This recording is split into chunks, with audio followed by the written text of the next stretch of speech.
పావులకు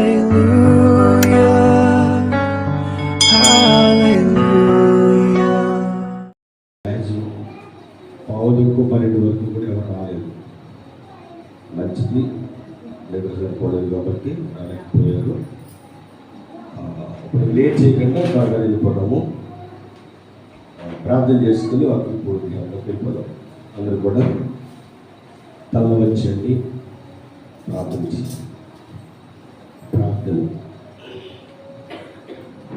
పరలోకమందున్న మా కన్న తండ్రి, నీ పరిశుద్ధమైన శ్రేష్టమైన ఘనమైన నామములకు స్తుతులు స్తోత్రములు తండ్రి.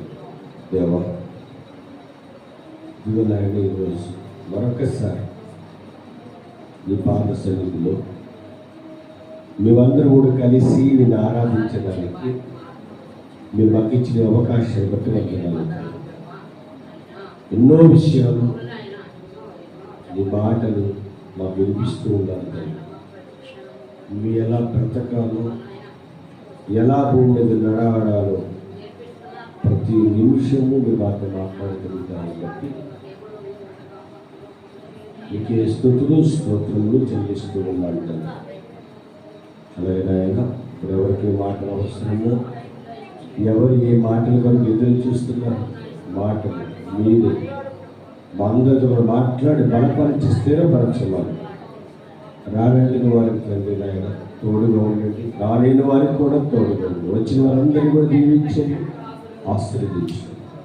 వాక్యం ధ్యానిస్తూ ఉండగా మీరు నాతో మాట్లాడి ఇప్పుడు బలపరించి స్థిరపరచమని మా ప్రభుత్వంలో రాగలిగిన యేసుక్రీస్తు వారి పుణ్య నామమున ఈ ప్రార్థన మనవులు అడిగి వేడుకొనిచున్నాము తండ్రి.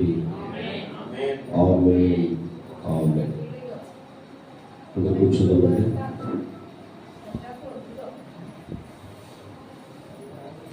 దేవుని ప్రేమ, ఆయన కృప నిరంతరము మనందరికీ తోడై ఉండుగాక. ఆమేన్. పోయిన వారం ఇర్మియా గ్రంథంలో ఉన్న మాటలు మనం ధ్యానించినప్పుడు, ఆనాడు దేవుని పిల్లలు 2 నేరాలు చేశారు. ఎంతమంది జ్ఞాపకంలో నాకు తెలియదు, కానీ అందరూ కూడా ఒకసారి ఇర్మియా గ్రంథంలో చేయండి. త్వరగా ముందుకు వెళ్ళిపోదాం. ఇర్మియా గ్రంథంలో 2వ అధ్యాయంలో 13వ వచనాన్ని మనం చదివినప్పుడు అక్కడ మనకి ఆ 13వ వచనంలో ఆయన అన్న మాట, దేవుడు అంటున్న మాట, ఇర్మియా గారి ద్వారా మాట్లాడుతున్న మాట. ఏంటి మాట అంటే, నా జనులు 2 నేరములు చేసి ఉన్నారు. 2 నేరాలు చేశారట. ఏంటి ఆ 2 నేరాలు అని మనం ఆలోచించినప్పుడు ఆ విషయాన్ని మనకి తెలియజేస్తూ ఆయన చెప్పిన మాట ఏంటంటే, నా జనులు 2 నేరములు చేసి ఉన్నారు, జీవ జలములు ఓటనైన నన్ను విడిచి ఉన్నారు. ఏంటంటే మొదటి నేరం, జీవ జలము ఓటనైన నన్ను విడిచి ఉన్నారు. అంటే దేవుణ్ణి వారు విడిచిపెట్టారు. ఐగుప్తు దేశము నుండి పాలు తేనెలు ప్రవహించి, అంటే సమృద్ధి గల దేశానికి వచ్చిన తర్వాత కూడా వీళ్ళనే మాట ఏంటంటే, ఆయన ఎవరో మాకు తెలియదు. బాధ కలిగించే మాట, బాధపడే మాట ఏంటంటే, దేవుణ్ణి విసర్జించారు అని అయిపోయింది. అంటే దేవుడి దగ్గర నుంచి మేలు పొందుకొని దేవుడు నడిపించే యొక్క దారిలో పగల ఎండ దెబ్బ, రాత్రి వెలుగు యొక్క మంచి డబ్బు ఏమీ లేకుండా, కాళ్ళు వాయకుండా, బట్టలు మాయకుండా చక్కగా 40 సంవత్సరాల దేవుడు నడిపించి సమృద్ధిగా దేశంలో వారిని పెడితే, కట్టని ఇళ్లల్లో వారికి ఉండే అవకాశం ఇస్తే వారు ఏం చేశారంటే దేవుణ్ణి విసర్జించారు. అయినా దేవుడు వారిని విడిచిపెట్టట్లేదు. ఇది అసలు ఏంటంటే, దేవుడికి బాధ కలిగించిన, దేవుణ్ణి బాధ పెట్టిన, దేవుణ్ణి వదిలేసిన దేవుడు ఏం చేయట్లేదట, తరములు ఆయన ఏం చేస్తున్నాడు, కాపాడుకుంటూ వస్తున్నాడు. అలా కాపాడుకుంటూ వచ్చాడు కాబట్టే కానాను దేశంలో ఇశ్రాయేలు జనాంగం అనేది నిలిచింది. ఆయన కాపాడకపోతే, ఆయన రక్షించకపోతే ఏ ఒక్కరు కూడా నిలిచి ఉండలేదు. చక్కగా కాపాడిన ఆ దేవుణ్ణి, జీవ జలపు ఓటై ఉన్న దేవుణ్ణి ఏం చేశారట, విడిచిపెట్టారు. చేసిన మొదటి నేరం. ఈ జీవ జలపు ఓట ఈరోజు మనకి కూడా ఇవ్వబడుతుంది. జాగ్రత్తగా గమనిద్దాం. ఈ జీవ జలపు ఓటల గురించి మనం ఆలోచిస్తూ ఎక్కడికి వచ్చాం? పోయిన వారం సమరయ స్త్రీ దగ్గరికి వచ్చాం. యేసుక్రీస్తు ప్రభు వారి దగ్గరికి వెళ్ళిపోయాం. ఇక్కడి నుంచి ఎందుకు వెళ్ళిపోయాం అంటే, అక్కడ కూడా జీవజలము గురించి ప్రస్తావన అనేది జరుగుతుంది. ఈ జీవజలపు ఓట అయిన దేవుడు వదిలేసిన వీరు జీవజలపు ఓట అయిన దేవుని పరిచయం చేస్తూ, వదిలేసిన వారి పరిస్థితి ఎలా ఉంది, జీవజలపు ఓట స్వీకరించిన వారి పరిస్థితి ఎలా ఉంది. ఈరోజు మనకి వినబడుతున్న ఈ మాటలు జీవజలపు ఓట. నీ హృదయములో నుండి ఏం బయలుదేరాలి? జీవ జలధారలు బయలుదేరాలి. ఆ మాట చూసి అప్పుడు సమయ స్త్రీ దగ్గరికి వెళ్దాం. ఓకేనా? ఇప్పుడు యాభై ఇక్కడ రాము, ఇది మీద దగ్గరికి రాము. కానీ ఇప్పుడు ఎక్కడికి వెళ్ళేద్దామనంటే సామెతల గ్రంథము. సామెతల గ్రంథము అందరూ ఈ చేతులలో బైబిల్ తెరిచి సామెతల గ్రంథము 4వ అధ్యాయము, సామెతల గ్రంథము 4వ అధ్యాయము 21వ వచనం. నీ కనులు ఎదుటి నుండి వాటిని తొలగిపోనీయకము, నీ హృదయమందు వాటిని భద్రము చేసుకును. దొరికిన వారికి అవి జీవమును, వారి సర్వ శరీరములకు ఆరోగ్యమును ఇచ్చును. నీ హృదయములో నుండి జీవధారలు బయలుదేరును. కాబట్టి అన్నిటికంటే ముఖ్యముగా నీ హృదయమును భద్రముగా కాపాడుకును. నీ హృదయములో ఏం బయలుదేరట? జీవ జలధారలు బయలుదేరు. కాబట్టి అన్నిటికంటే ముఖ్యముగా నీ హృదయమును, అక్కడ ఇశ్రాయేలీయులు హృదయాన్ని భద్రంగా కాపాడుకున్నారా? వాళ్ళ హృదయములో జీవ జలధారలు ఉండాలి. ఆ జీవ జలధార దేవుణ్ణి విడిచిపెట్టేశారట. ఇక్కడ సామెతల గ్రంథంలో మనతో మాట్లాడుతున్న మాట ఏంటంటే, నీ హృదయములో నుండి జీవధారలు బయలుదేరును. ఇక్కడ ఉన్న మనందరి హృదయములో నుంచి కూడా ఏం రావాలండి? జీవధార. అంటే హృదయములో ఏముంటే అది బయటకు వస్తుంది. ఇప్పుడు హృదయాన్ని దేంతో నింపుకోవాలి మనం? చెప్పండి. వాక్యంతో. వాక్యంతో ఎప్పుడైతే నింపుకున్నామో, వాక్యంతో ఎప్పుడైతే హృదయాన్ని నింపేసుకున్నామో, హృదయములో నుంచి ఏమొస్తాయనంటే జీవధారలు వస్తాయి.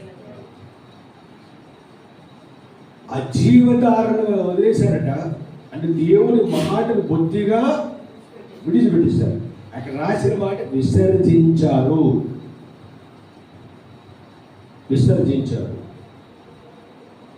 మరి ఇదే జీవధారను ఇవ్వడానికి, జీవ జలం ఇవ్వడానికి యేసుక్రీస్తు ప్రభువు వారు మరలా రాబోతున్నారు.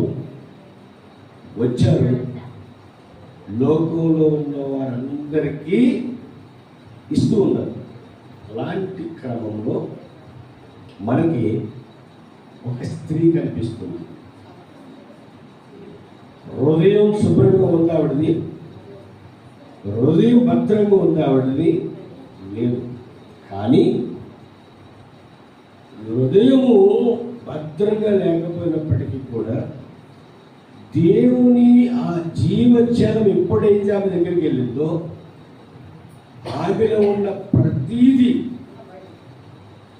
వదిలేసిందండి. అంటే హృదయాన్ని ఏం చేసుకుంటుంది? శుభ్రం చేసుకుంటుంది. అంటే హృదయంలో ఉన్న వాటిని బయటికి పంపించేస్తుంది. హృదయము అన్నిటికంటే మోసకరమైనది, అది ఘోరమైన వ్యాధి గలది. దాన్ని మార్చగలిగిన వారు ఎవరు?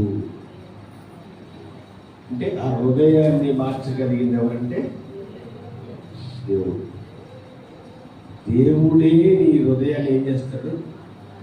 మాట్లాడు. మందు ఉంది, ఆ మందే జీవజలం, జీవధార, అంటే వాక్యము.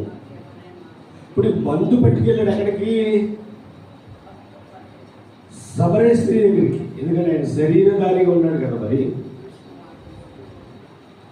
శరీరధారిగా ఉన్నాడు, మనిషి పోలికగా పుట్టాడు ఆయన.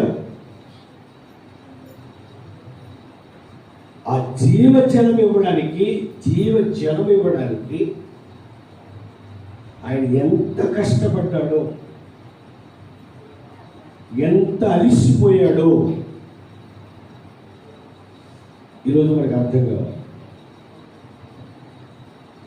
ఆ వాక్యం వినిపించడానికి ఆయన పడిన కష్టం అండి. సులువుగా దేవుని పని చేయడం అనేది అసాధ్యం.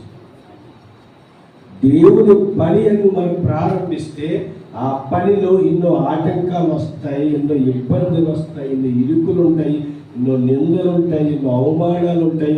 ఒకరు మెచ్చుకుంటారు, మరొకరు తిట్టుకుంటారు, ఎన్నెన్నో ఉంటాయి. ఎన్నా పర్లేదు, ఎందుకంటే మన రక్షకుడు అనేసి క్రీస్తు ప్రభు వారు కూడా నోవను గురించాడు. ఆయన శారీరకంగా ఎంతో శ్రమ కూడా అనుభవించాడు. ఆయన సువార్త ప్రకటించే టైంలో ఆ సువార్త ప్రకటించడానికి అలిసిపోయినా సరే నేను నా తండ్రి చిత్తాన్ని నెరవేర్చాలి అని బయలుదేరిన యేసుక్రీస్తు ప్రభువారు యోహాను సువార్త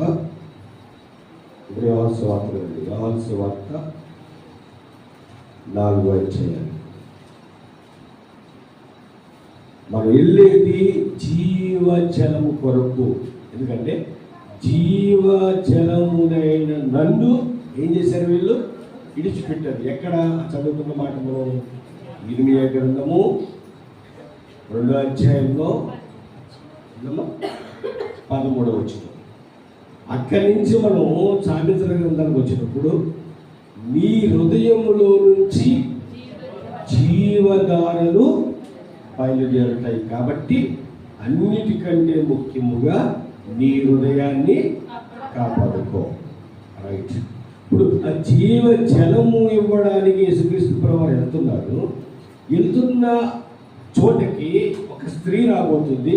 ఆ స్త్రీ అప్పటికే హృదయాన్ని పాపంతో నిండుకుని ఉంది. మరి ఆమె హృదయం శుభ్రంగా లేదు కదా, మరి ఎలా ఈ జీవజలం ఆమెలోకి వెళ్తుంది అని మనం ఆలోచిస్తే, వాక్యం ఎప్పుడైతే వినబడుతుందో పాపములో ఉన్న వారందరికీ, మనము ఒకప్పుడు ఎక్కడ ఉన్నాము? పాపంలో ఉన్నాం. పాపములో ఉన్న మనకి ఆ మాట వినబడినప్పుడు మనకి పశ్చాత్తాపం కలిగింది, మారు మనసు వచ్చింది, పాప క్షమాపణ నిమిత్తము బాప్తిస్మం కూడా తీసుకున్నాం. అయితే ఇక్కడ ఈ సమరయ స్త్రీ దగ్గరికి మనం వస్తే, యేసుక్రీస్తు ప్రభు వారు ఆ మార్గం నిల్చుండగా ఒక బావి కనిపించింది. ఆ బావి దగ్గర ఆయన ఉన్నాడు.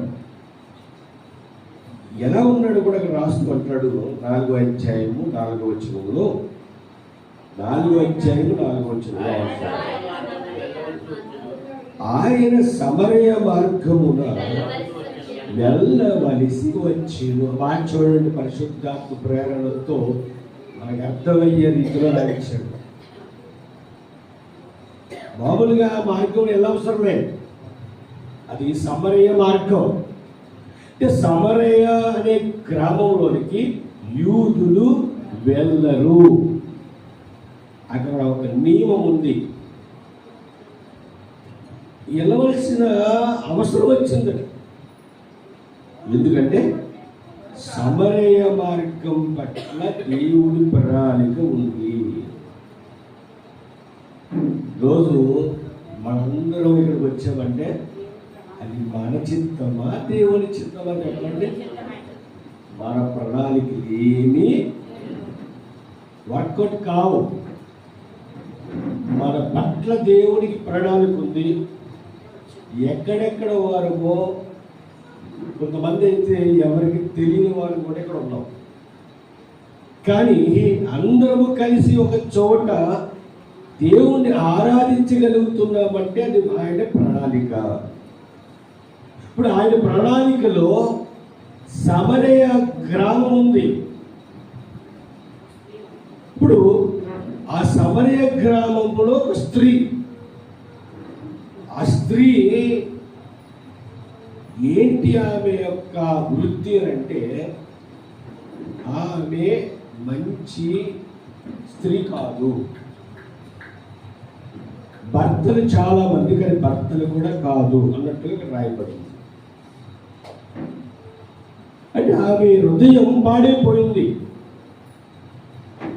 ఆమె హృదయం ఏమైపోయిందట? పాడైపోయింది. ఈరోజు కూడా చాలా చోట్ల చాలా వినగోడిన మాటలు వినబడుతూ ఉంటాయండి. మొన్నే టీవీలోను పేపర్లోని, అంటే పేపర్లు చూసి అలవాటు లేదు, టీవీ చూసి అలవాటు అసలే లేదు అనుకోండి. నేను బయట తిరుగుతాం కదా, మరి బయట తిరుగుతున్నప్పుడు చెప్తూ ఉంటాను. ఒక అన్యుడు అన్నాడు, అయ్యా భాస్కర్ గారు, మీ క్రైస్తవ్యంలోనే అట్లా పాపమే చేయరంటారు కదా, కానీ పాపాలు ఎక్కువగా క్రైస్తవులోనే కనిపిస్తున్నట్టుగా పేపర్లోనూ టీవీలోని వస్తున్నాయి అని చెప్పడం జరిగింది. ఏంటయ్యా అది, ఏంటి పాపము, అది ఏం తప్పు చేశాడు అతను అని అంటే, అన్నమాట ఒక పాస్టర్ గారు ఉన్నారండి, పెళ్ళయింది, అంతకుముందు ఆయన వేరే ఆమెని ప్రేమించారట. ఇప్పుడు ఆ పాస్టర్ గారి భార్య ఏం చేసిందనంటే, ఆయనతో కలిసి మీరు ఎవరిలో ప్రేమించడం చేసుకుంటారు కాబట్టి నేను నీతో ఉంటా, ఆవిని కూడా ఇచ్చి మీకు పెళ్లి చేస్తా, ఇద్దరము కలిసి ఒక ఇంట్లో ఉంటాము అని రంగరంగ వైభవంగా ఏం చేసిందట? పెళ్లి చేసిందట. ఆయన అన్నప్పుడు మాటి సమాధానం దగ్గర లేదు, కానీ ఒకటి చెప్పాను ఏమండి, వాళ్ళు మనుషులే కదా, వాళ్ళ కోరికలు ఉంటాయి. కానీ మీరు నమ్ముకున్న బైబిల్ ఒక్క మగాడికి ఒకే భార్య ఉండాలి అని బైబిల్ స్పష్టంగా చెప్పింది. అది మేము ఫాలో అవుతాము. ఎవడో దీన్ని అతిక్రమించాడని, ఎవడో తప్పు చేశాడని బైబిల్ తప్పు పట్టవలసిన పని అయితే లేదండి. అతను చేసిన పాపానికి అతను, తన భార్య, ఇంకో భార్య వాళ్ళ లెక్క చెప్పుకుంటారు. ఎందుకంటే ఎవడో ఒకడు తప్పు చేశాడని, ఆ తప్పు చేసినందుకు తాను ఎవరినైతే నమ్ముకున్నాడో ఆ దేవుడు తప్పు అని అంటే మీకు పాపం తగులుద్ది అని అనేసరికి వెంటనే నిజమే. ఎందుకంటే అన్యులు బాగా ఆలోచిస్తారు. నిజమే, ఆ పాపం నాకు వస్తుంది కాబట్టి మీరు ఏమనుకోవద్దు, తప్పుగా మాట్లాడండి. అలాగైతే బాధ కలిగింది. పక్క తెలిసి ఎందుకు ఒకే ఆ ఆలోచన ఉన్నా అది ఉన్నాను పాస్టర్గా చేయడం ఎందుకు, దేవుడు వాక్యం చెప్పడం ఎందుకు? నీకు నచ్చినట్టుగా బ్రతికే. దేవుడు ఏమన్నాడు? నీకు ఏది నచ్చినా చేసేసుకో.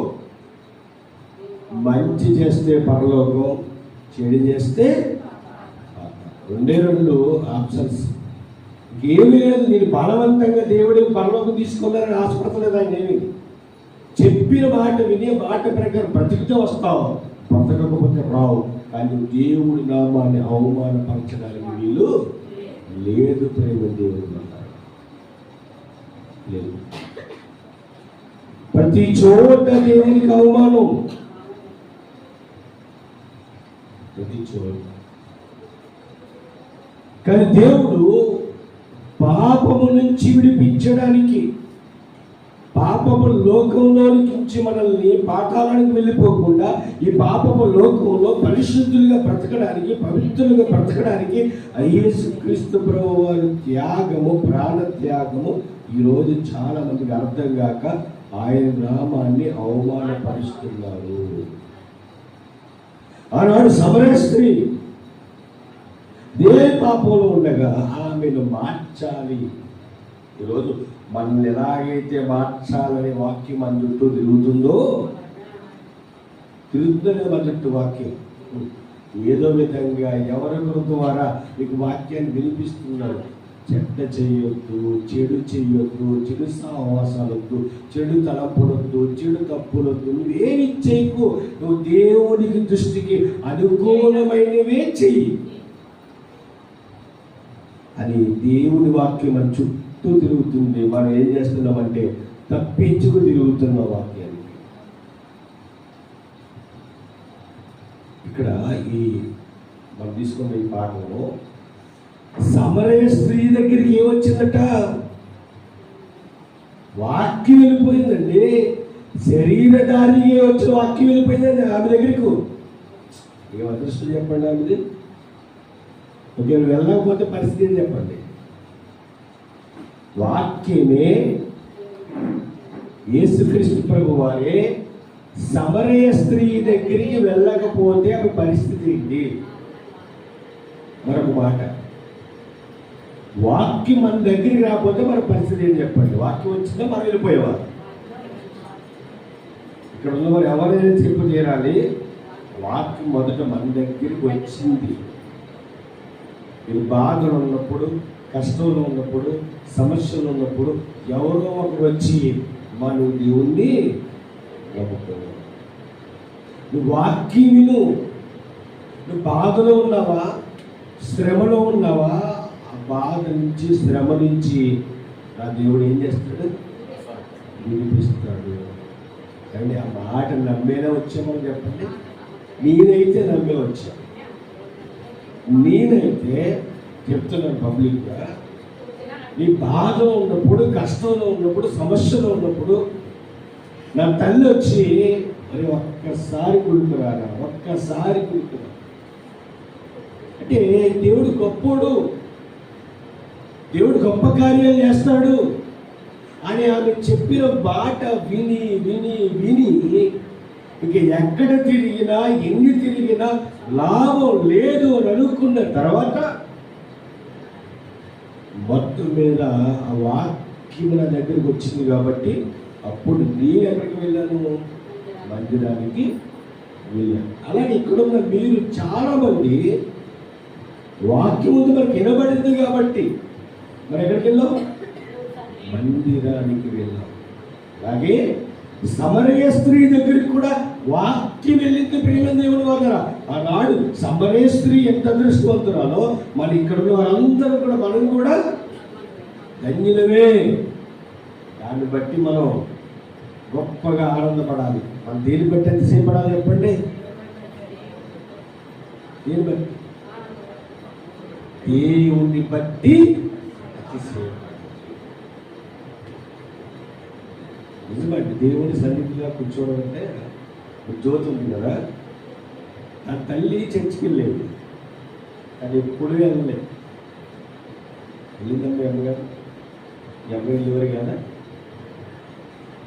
ఇలా అమ్మమ్మగా ఇంటికాడ ఉండి ఈ చర్చికి రాను, చర్చికి వెళ్ళను అనేది పాపం.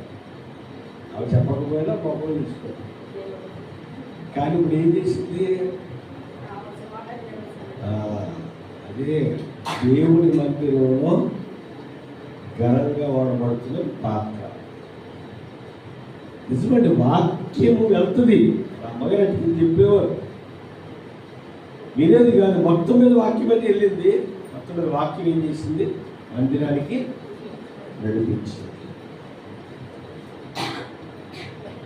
వాక్యం ఎప్పుడైతే మన దగ్గరికి వస్తుందో ప్రియమైన దేవుని వాళ్ళరా, అప్పుడు మనం చాలా ధన్యులు. నిజంగా ఎందుకు ఈ మాట చెప్తుందంటే, సమరయ స్త్రీ దగ్గరికి వాక్యం వెళ్ళిపోయింది.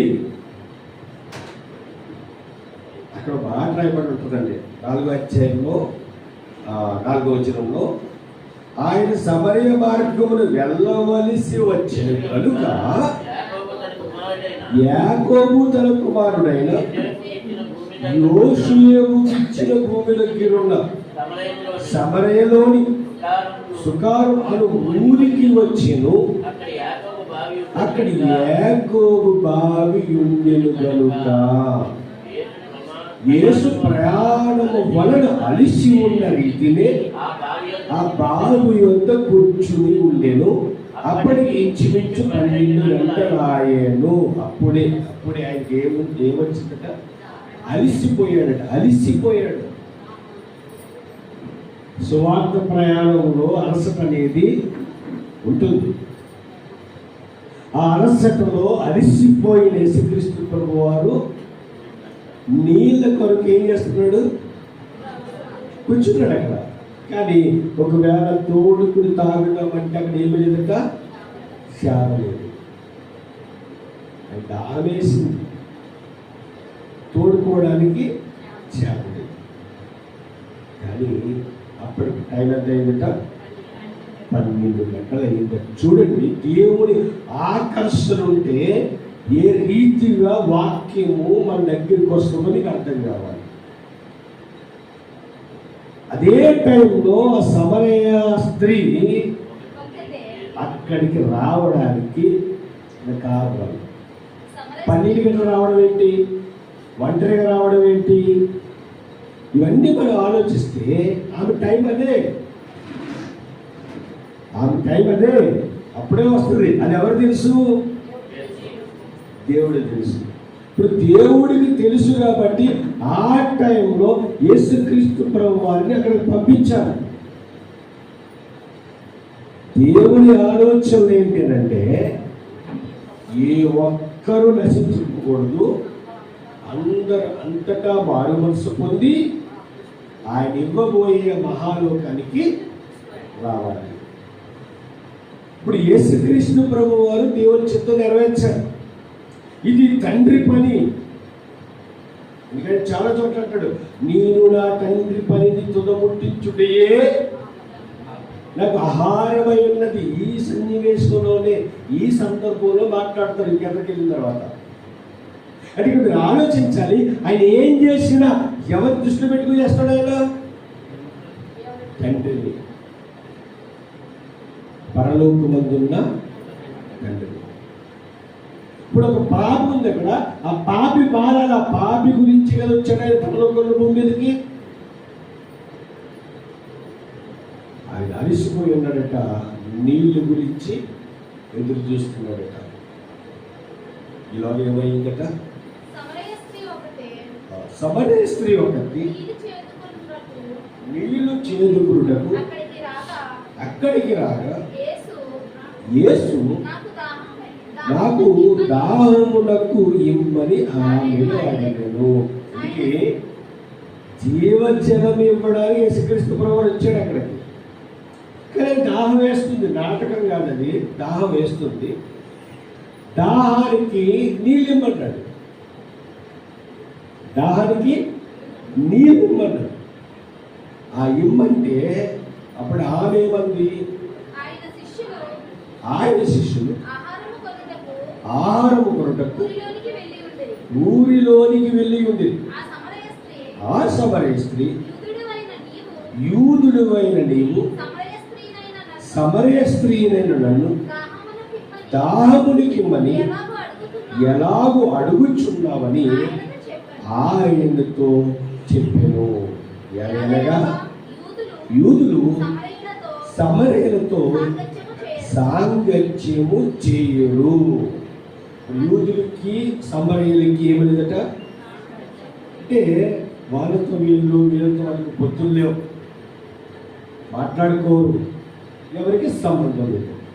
చూడండి, యేసుక్రీస్తు ప్రభువు వారు అక్కడికి వచ్చి నీళ్ళు అడుగుతామనే మాట ఏంటంటే యూదులు అయ్యా, యూదులు మేము సమరయులు, మీకు మాకు ఏమి లేదు, సాంగత్యం లేదు, మరి నేను నీకు నీళ్ళు ఇస్తేనే కాగుతారా అన్న విషయాన్ని రేంజ్ చేసిన తర్వాత అప్పుడు యేసుక్రీస్తు ప్రభువు మాట్లాడుతున్న చూద్దాం 10వ వచనం. అందుకు యేసు నీవు దేవుని వరమును నాకు దాహమునకు ఇమ్మని నిన్ను అడుగుచున్న వాడెవడో అది ఎరిగి ఉంటే నీవు ఆయనను అడుగుదు, ఆయన నీకు జీవజలము ఇచ్చినని ఆమెతో చెప్పాను. ఇప్పుడు ఎవరు వచ్చారంటే ఎవరు వచ్చిందో, నువ్వు అడిగితే నేను నీళ్ళు ఇమ్మన్నది ఎవరో నీకు తెలిస్తే నువ్వే నన్ను అడుగుతావు, జీవజలము ఇమ్మని అడుగుతావు. చూడండి, ఆ జీవజలాన్ని ఎంత చక్కగా కనెక్ట్ చేస్తున్నాడు. అర్థం చేసుకోవాలి, జీవజలముకు దూరం అయిపోయారు ఎవరు? ఇశ్రాయేలీయులు. జీవజలమునైన నన్ను విసర్జించారు, విడిచిపెట్టారు, దూరం అయిపోయారు. ఇప్పుడు యేసుక్రీస్తు ప్రభు వారేమో ఆ జీవజలమును మనకి ఏం చేస్తున్నాడు? కనెక్ట్ చేస్తున్నాడు. ఏం ధన్యత చెప్పండి, మనం ఎంత ధన్యులు చెప్పడం ఒక్కసారి ఆలోచించిన ప్రేమ దేవుడు.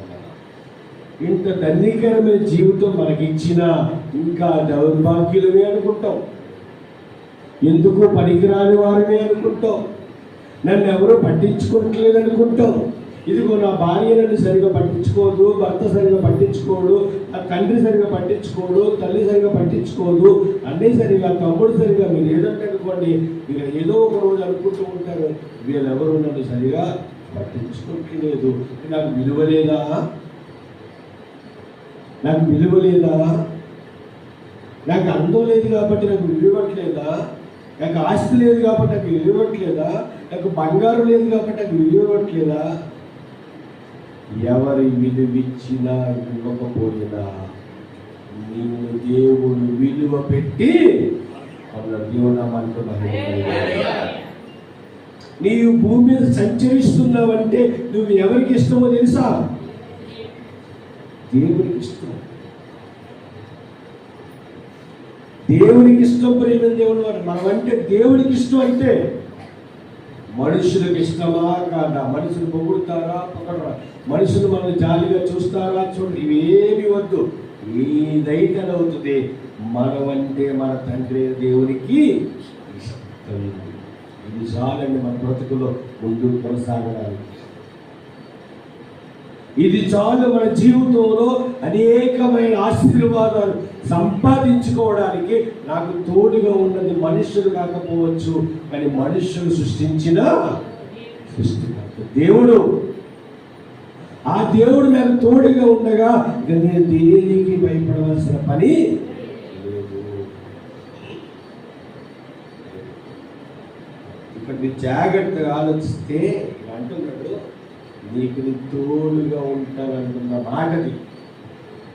నేను నీకు జీవజలముని ఇస్తాను అడిగితే, అప్పుడు ఆమె ఏమంటుందంటే చూడండి, అప్పుడు ఆ స్త్రీ అయ్యా ఈ బావి లోతైనది, చేదుకున్నటకు నీకు ఏమీ లేదే, ఆ జీవజలము ఎలాగో నీకు దొరికి జీవజలం అంటే ఆమె అనుకుంటుంది ఆ నూతిలో నీరు అనుకుంటున్నది. అందుకే ఏమడిగింది, అయ్యా నువ్వేమో నన్ను అడిగి ఇప్పుడు మళ్ళీ ఏమంటున్నావు, నువ్వు అడిగితే నేను ఇస్తానంటున్నావు, నేను అడిగితే నువ్వు ఇస్తానంటున్నావు. నేను అడిగాను అనుకో నీ దగ్గర సేద ఏది, సేద అంటే తెలిసప్పటి తెలుసా? అప్పుడు మాకు తాటగిరితో కట్టి ఉండేది, తాడు పెట్టి దాంట్లో తోడుకుంటే పైకి వచ్చేసరికి సేద సగం కింద పోయేది. అలా చూడేవాళ్ళు. మరి రోజు మీకు అలా బిందించి సాధించి ముందుకు పంపితే నీళ్ళు ఎత్తారా? పైపులో నీళ్ళు పట్టితేమంటేనే కష్టంగా ఉంటుంది. ఇంట్లో సింక్లో మంచి తాగడానికి నీళ్ళు, గిన్నెలు తోడుకోవడానికి నీళ్ళు, ఎన్ని సుఖాలు వచ్చాయో మనకి. మా పద్దు అప్పుడప్పుడు వెళ్ళి బొగ్గు దగ్గర నీళ్ళు తెమ్మందాం అనుకున్నాను సార్. ఎందుకంటే మంచి వాటర్ తాగడానికి బాగుంటుంది కదా. అంటారు ఆ రోజు కష్టపడినట్టుగా ఈరోజు పిల్లలు కష్టపడలేరు. ఎందుకంటే ఈరోజు వాళ్ళ కష్టపడినట్టుగా మనం కష్టపడలేము. ఏ విషయంలో? చదువు విషయంలో. ఆ రోజు మనం పని చేసాం, ఇలా పని కంటే ఎక్కువ కష్టమైపోయిందండి. ఏంటి? ఎవరి టైంలో వారికి ఆ పని కష్టం, ఎవరిని తక్కువ చేయడానికి లేదు. కాబట్టి ప్రేమ దేవుడు మరి ఎలా తోడతావు? అయ్యా నువ్వు ఇస్తానన్నా నాకు నీళ్ళు అడిగాను, ఇప్పుడు ఎలా ఇస్తావు? నీకు సేద లేదు కదా అని ఆమెకు అర్థం కాక జీవజలం అంటే నీళ్ళు అనుకుంది, జీవజలం అంటే నూతన నీళ్ళు అనుకుంది. ఎలాగిస్తావయ్యా అని అడిగిందండి. అప్పుడు చూడండి ఏం చెప్తున్నాడు.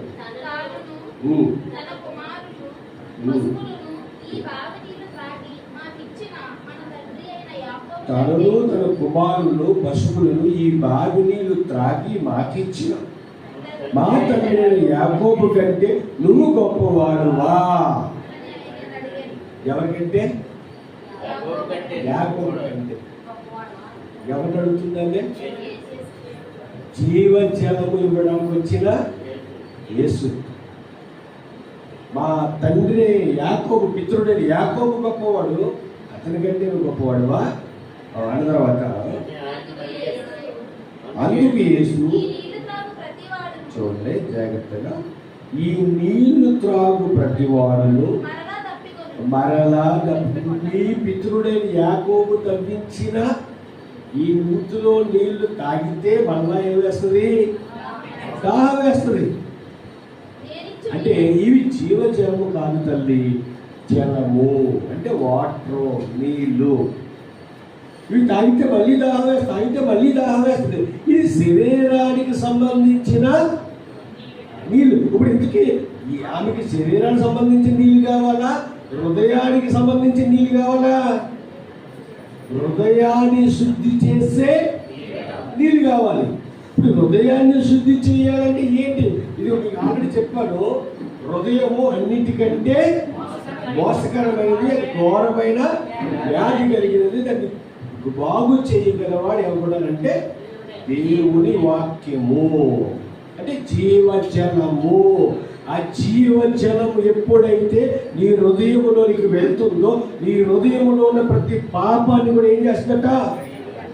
కడిగేస్తుంది. అందుకే ఎందుకనగా దేవుని వాక్యము సజీవమైనది, బలము కలిగినది, అది రెండంచులుగా ఎటువంటి ఖడ్గము కంటెను వాడిగా ఉండి ఈ ప్రాణాత్మలను, కీళ్లను, మూలుగులను విభజించినంత మట్టుకు దూరచ్చు ఈ హృదయం యొక్క తలంపులను, ఆలోచనలను శోధించుచున్నది.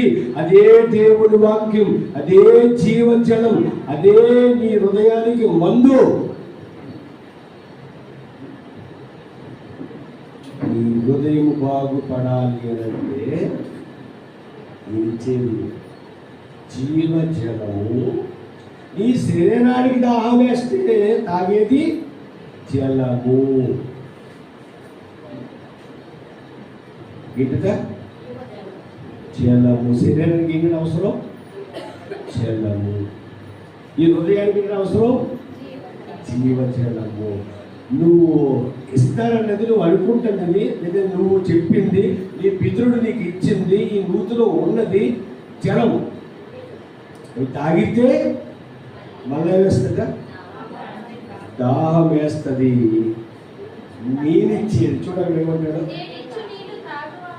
నేనిచ్చు నీళ్లు త్రాగువాడు ఎప్పుడు దప్పికొనడు.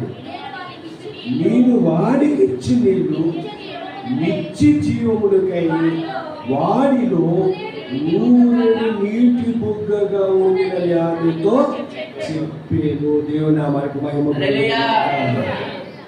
నువ్వు చెప్పే నీళ్లు తాగితే దాహం వేస్తుంది, నేనిచ్చే జీవ జలము తాగితే అన్నిటికీ దాహము తీరదు. నేనిచ్చే జీవ జలము అందుకుంటాను. అది నిత్య జీవమునకు, అది నిత్య జీవమునకు వాడిలో ఊరిటి నీటి బుగ్గగా ఉండినని ఆమెతో చెప్పిన నిత్యము ఉండేది ఆ జీవజలం. ఈరోజు మనకి చిన్న కష్టం వచ్చినా, పెద్ద కష్టం వచ్చినా మనకి ధైర్యం అనేది ఉంటుందంటే కారణం చెప్పమంటారా? మనలో జీవజలం ఉంది. అంటే మన హృదయంలో ఏముంది? వాక్యం ఉంది. వాక్యం ఉండటం వలన మనం అందరిలా భయపడకుండా ధైర్యం అనేది మనకు వస్తుంది. కష్టం వస్తే ధైర్యంగా ఉంటాం. ఏదైనా ఇబ్బంది కలిగితే ధైర్యంగా ఉంటాం. ఏం మనలేదు, నా దేవుడు చూసుకుంటాడు. నమ్మకం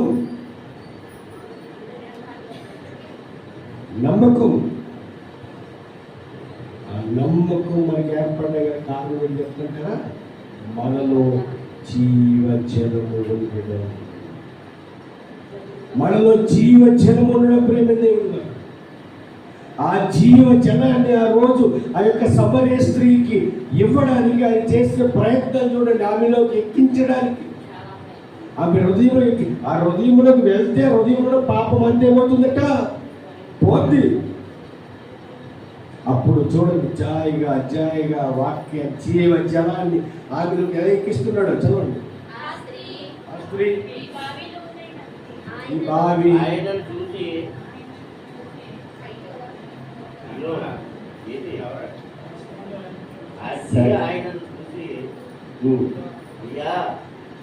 15 రోజులు ఆ స్త్రీ ఆయనను చూచి, అయ్యా నేను దప్పి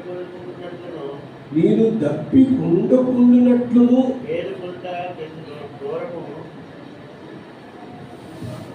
సరే ఉండండి జాగ్రత్తగా.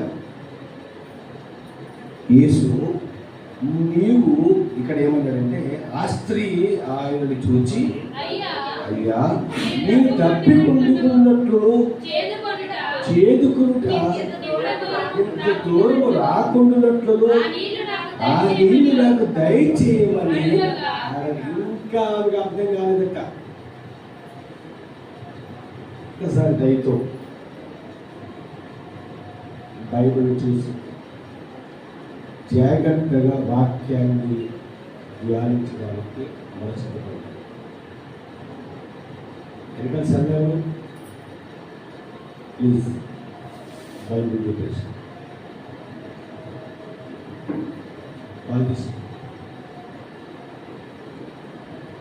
దేవుని చాలా ఎందుకంటే మనం బయట తిరుగుతూ ఉంటాము, బయట వెళ్తూ ఉంటాము.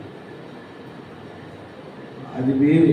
కానీ అప్పుడు ఆలోచనలు కూడా ఎలా ఉండాలి? దేవుడికి నచ్చే విధంగా ఉండాలి. ఇది దేవుని మందిరము. ఈ దేవుని మందిరం అనే సంగతి చాలా జాగ్రత్తగా ఉండాలని బైబిల్ చాలా చక్కగా ఉంది. దేవుని మందిరములో, దేవుని మందిరానికి పోయినప్పుడల్లా ఎలా ఉండాలంట? చాలా జాగ్రత్తగా. అనాలోచన ఉండకూడదు. అనాలోచన లేకుండా చాలా జాగ్రత్తగా దేవుని మాట వినడానికి ప్రయత్నం చేయాలి. ఎందుకంటే జీవజలము మన జీవితానికి చాలా అవసరమైన జలం. కాబట్టి ఇక్కడ ఏమందంటే, అయ్యా నేను ప్రతిసారి రాలేకపోతున్నాను, నీ చేసే పనికి ఇక్కడ ఈ టైంకి వచ్చేసరికి ఎండకి నా గుండు మాడిపోతుంది, కాళ్ళు మాడిపోతున్నాయి, కాళ్ళు లాగేస్తున్నాయి. నువ్వు ఇచ్చేదేదో బాగుంది, ఆఫర్ బాగుంది, నీవు ఇచ్చే నీరు తాగితే ఎప్పటికీ ఏమైందట? దాహం. మీరే చెప్పారు కాబట్టి ఆ ఏ నీళ్ళు నాకు ఇచ్చేయండి, తాగేసి మళ్ళీ నేను ఎంత దూరం వచ్చే పని లేదని చెప్పేసి అడుగుతుందన్నమాట. అప్పుడు చెప్తున్నా చూడండి, యేసుని వెళ్ళి నీ పెనిమిటిని పిలుచుకుని ఇక్కడికి రమ్మని ఆమెతో చెప్పాను. ఆ స్త్రీ నాకు పెనిమిటి లేదనగా యేసు ఆమెతో, నాకు పెనిమిటి లేడని నీవు చెప్పిన మాట సరియే, నీకు 5 పెనిమిటిలు ఉంది, ఇప్పుడు ఉన్నవాడు నీ పెనిమిటి కాడు, సత్యమే చెప్పితివనెను. అప్పుడు స్త్రీ, అయ్యా నీవు ప్రవక్తవని గ్రహించుచున్నాను. నీవు ప్రవక్తవని ఏం చేస్తున్నాను? గ్రహించుచున్నాను. నువ్వు ప్రవక్తవని గ్రహించుచున్నాను. ఎందుకంటే నేనే తప్పు అయితే చేస్తున్నాను, నేను ఏ పాపం అయితే చేస్తున్నాను, నేను ఏ పాపంలో పడి ఉన్నానో కళ్ళకి పట్టినట్టుగా చెప్పేవయ్యా. నేను పాపం ఏం చేస్తున్నాను, నేను తప్పే చేస్తున్నాను. ఆమెలో మార్పు అనేది మొదలయ్యింది. ఆ జీవజలపు ఓటు ఎప్పుడైతే ఆమె హృదయంలోకి ఎక్కడ మొదలయ్యిందో ఈ పాపినని గ్రహించింది. పాపినని గ్రహించింది. ఇప్పుడు ఈ పాపము చేయటం వలన, ఈ పాపము నాలో ఉండటం వలన నేను జీవము గల దేవుడికి దూరం అయిపోతున్నాను, జీవజలముకు నేను దూరం అయిపోతాను. అలా కాదు, నాకు జీవజలము కావాలి, జీవధార కావాలి, జీవ మార్గము కావాలి అన్న ఆలోచించడం మొదలుపెట్టిన ఆమె అక్కడ కొన్ని మాటలు మాట్లాడుతుందండి. మాటలు ఏంటంటే, మా పితరులు ఈ పర్వతము ఆరాధించింది కానీ ఆరాధింపవలసిన స్థలము యెరూషలేములో ఉన్నదని మీరు చెప్పుదరని ఆయనతో అనగా, యేసు ఆమెతో ఇట్లా నేను యేసుక్రీస్తు ప్రభువు మాట్లాడుతున్నాడు. అమ్మా ఒక కాలము వచ్చింది. వాక్యం ప్రారంభించేసాడు, జీవజలము చెప్పడం ప్రారంభించేసాడు. అమ్మ ఒక కాలము వచ్చుచున్నది, ఆ కాలమందు ఈ పర్వతం మీదను యెరూషలేమునైనను మీరు తండ్రిని ఆరాధింపరు. నా మాట నమ్మమ్మా, మీరు మీకు తెలియని దానిని ఆరాధించువారు, మేము మాకు తెలిసిన దాన్ని ఆరాధించు. అంటే ఆరాధన జరుగుతుంది, కానీ మీరు మీకు తెలియని దాన్ని ఆరాధిస్తున్నారు, మీకు మాకు తెలిసిన దాన్ని ఆరాధిస్తున్నారు అని చెప్పి కిందంటాడు, రక్షణ యూదుల నుండి కలుగుచున్నది. అయితే యథార్థముగా ఆరాధించేవారు ఆత్మతో సత్యముతో తండ్రిని ఆరాధించు కాలము వచ్చుచున్నది, అది ఇప్పుడును వచ్చే ఉన్నది. తండ్రి ఆరాధించేవారు అట్టివారు కావాలని తండ్రి కోరుకొనుచున్నాడు. దేవుడు ఆత్మ కనుక ఆయనను ఆరాధించేవారు ఆత్మతో సత్యముతో ఆరాధించవలెను. దేవుని నామానికి మహిమ. ఏం ఎక్కిస్తున్నాడు వాక్యాన్ని, ఏం తెలియజేస్తున్నాడు వాక్యాన్ని. వాక్యం వినే మనము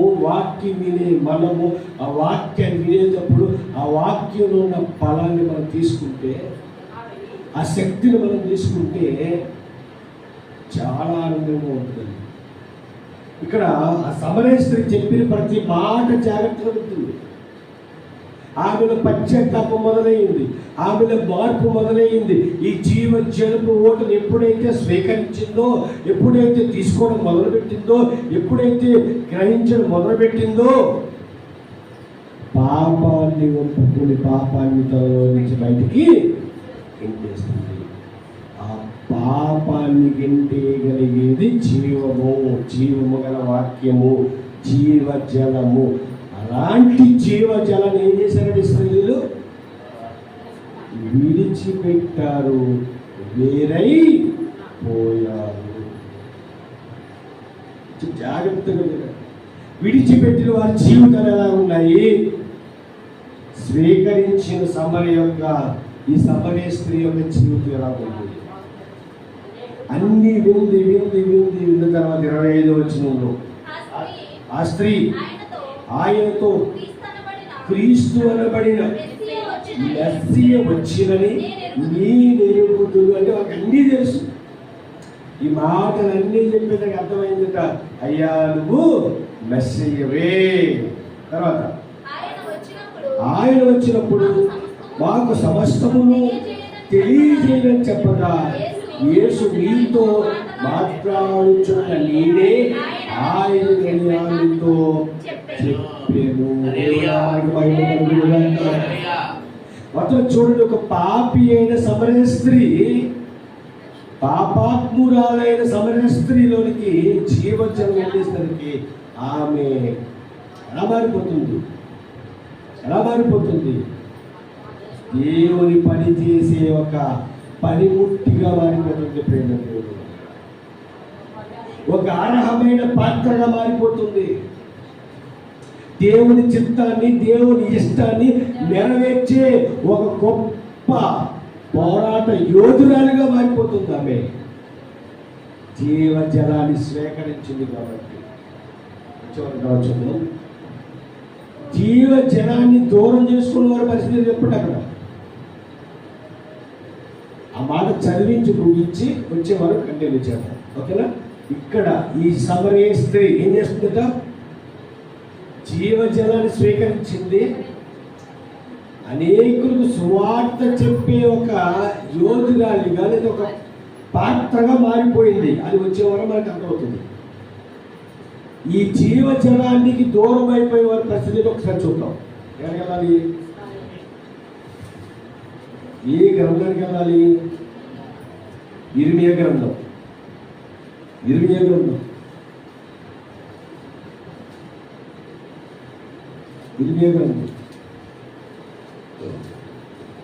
10వ వచనం. ఇర్మియా గ్రంథం 2వ అధ్యాయం 10వ వచనం.